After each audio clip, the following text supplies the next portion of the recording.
Day 23. The sun rises over an ocean of sand, painting the sky in hues of soft orange and violet. Here in the vast, silent heart of the desert, a profound stillness has settled. The sharp pangs of hunger, the initial cries of the body for comfort, have faded. They've been replaced by something else entirely, a deep, resonant peace. Imagine a stillness so complete that you can hear the universe breathe. This isn't emptiness. It's fullness of a different kind. The physical struggles have given way, clearing a path for the spirit to awaken, to listen, and to simply be. This is where the true journey begins, not in the battle with the flesh, but in the quiet surrender of the soul. Today, the theme is clarity. Think of your mind as a pool of water. For most of us, it's constantly stirred up by the pebbles of daily life, worries, desires, distractions, the endless noise of the world. The surface is choppy, the water murky, and we can't see the bottom. But after weeks of fasting, of solitude, of intentional quiet, the water begins to calm. The sediment settles. For the first time, perhaps, the surface becomes a perfect mirror, reflecting the sky above without distortion. The water becomes so clear, you can see all the way to the very bottom, to the bedrock of your being. This is the state Jesus has entered, a spiritual clearing.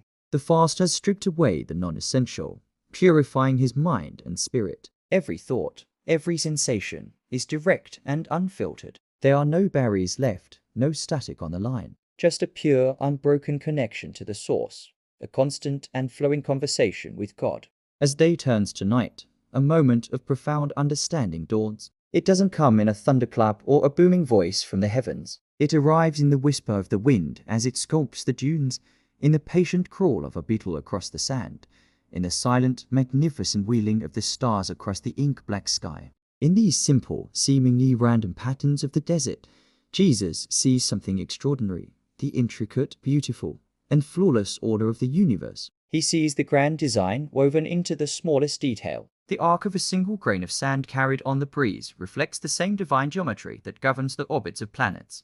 It's a vision of complete and total unity. The observer and the observed become one. The barrier between the self and the cosmos dissolves. Everything is connected.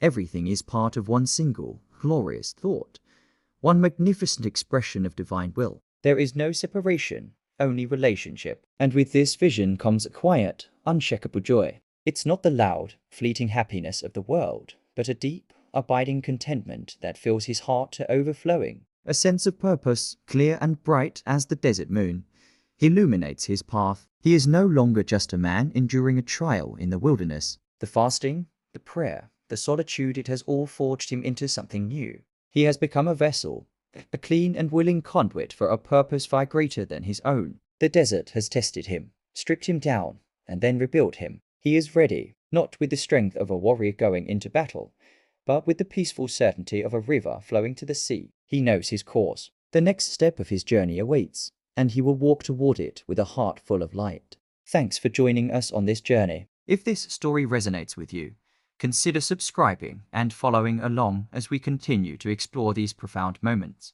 We'll see you in the next one.